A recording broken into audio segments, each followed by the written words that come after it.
रामैया डोसा की दुकान और रंगैया समोसा की दुकान लगाकर बाजार में एक दूसरे के सामने कई साल से दुकान लगाकर चला रहे हैं। अब इन दोनों की एक दूसरे के साथ बिल्कुल नहीं जमती। रंगैया को हमेशा जलन होती थी कि रामैया उससे ज्यादा कमा रहा है।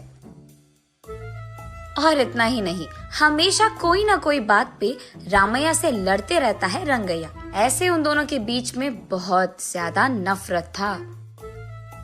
एक दिन शहर में पढ़ रहे रामैया का बेटा रमेश घर आता है। अगले दिन वो अपने पिता के बाजार में लगी दुकान के पास आता है। वहाँ चल रही व्यापार को देख रमेश अपने पिता से ऐसे कहता है, पापा, आप हमारे दुकान में ज्यादा ग्राहक लाकर ज्यादा पैसा कमाने के मार्ग नहीं सोचते हो क्या? अब जितना मेरा सोच है उसी में चल रहा है बेटा। जितना भी मेहनत करूं वही कमाई मिल रही है। पापा, मेहनत से नहीं, चालाकी से कमाए जाते हैं पैसे। शहर में इसी डोसा को दुगने दाम में बेचते हैं, पता है आपको?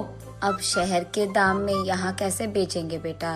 अगर दाम बढ़ा भी देना तो कोई भी खाने नहीं आएगा। पापा, मैं ये नहीं कह रहा हूँ कि शहर के दामों में यहाँ बेचे, बल्कि ये कह रहा हूँ कि ऐसा कुछ करे कि शहर का लाभ हमें यहाँ मिले। तुम्हारा इरादा मुझे समझ में नहीं आ रहा बेटा, थोड़ा समझा दो। आपको समझाना नहीं, करके दिखाऊंगा, ऐसे कहता है रमेश। रामैया देखते ही रहता है कि रमेश कह क्या रहा है। और इतने में रमेश उनके दुकान के बाहर एक बोर्ड डालता है। उस पे लिखता है कि हमारे दुकान में जो भी ये स्पेशल डोसा खाएगा उसको 10 साधारण डोसा फ्री में मिलेंगे, और जो भी डोसा आप खाओगे उसके भी पैसे नहीं देने पड़ेंगे। पर अगर स्पेशल डोसा खा नहीं पाए तो 10 डोसा का पैसे था। उसने वही बाजार में जोर से चिल्लाकर सबको सुनाता है। ये सुनकर बहुत लोग खुशी के मारे उनके दुकान पहुंच जाते हैं स्पेशल डोसा खाने। स्पेशल डोसा खाने के लिए मैं तैयार हूँ। नहीं नहीं, मैं तैयार हूँ। ऐसे सभी आपस में बहस करते हैं।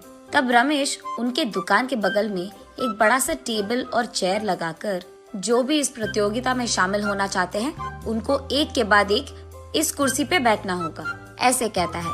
उसके बाद ठीक उस टेबल के जितना बड़ा डोसा वो बनाकर वहाँ लाता है और उस कुर्सी में बैठे आदमी के सामने पेश करता है। वहाँ मौजूद सारे लोग यही सोचते रहते हैं कि वो आदमी उस डोसा को खा पाएगा कि नहीं। आधा डोसा खाकर वो आदमी, मुझसे अब और नहीं होगा, ऐसे कहकर हार मानकर वो 10 डोसा के पैसे देकर वहाँ से चले जाता है। ऐसे ही एक के बाद एक स्पेशल डोसा खाने की कोशिश करके हार मानकर वहाँ से पैसे देकर चले जाते हैं। ये सब ठीक सामने से देख रहा रंगैया अपने आप में सोचने लगता है कि एक स्पेशल डोसा बनाने के लिए कितने पैसे लगते हैं। उसे पता था कि एक स्पेशल डोसा बनाने के लिए 3 डोसा लगते हैं, लेकिन बाकी 7 डोसा के पैसे तो लाभ में आ गए। तब उसे समझ आता है और कहता है, बाप रे, ये 3 डोसा बनाकर 7 डोसा का लाभ ले रहा है। बस रंगैया को जलन होती है। कुछ भी करके मुझे भी ऐसे ही पैसे कमाने होंगे, पर क्या करूँगा? ऐसे सोच सोच कर, हाँ, मैं भी उसकी तरह समोसा का कोई प्रतियोगिता लगा दूंगा, ऐसे सोचकर अगले दिन रंगैया उसके समोसा के दुकान के बाहर ये लिखता है कि जो भी आदमी 20 समोसा खा पाएगा उसको 10 और मुफ्त में मिल जाएंगे। पर अगर 20 समोसा नहीं खा पाए तो 10 समोसा के पैसे देने पड़ जाएंगे। और यही बात चिल्ला चिल्ला कर बाजार में सबको बताता है। ये सुनकर बहुत सारे लोग रंगैया के दुकान आते हैं प्रतियोगिता में शामिल होने। जो लोग आते हैं उनमें से कई सारे आसानी से 20 समोसा खा लेते हैं और रंगैया के अनुसार ही वो 10 और मुफ्त में ले लेते हैं और वहाँ से चले जाते हैं।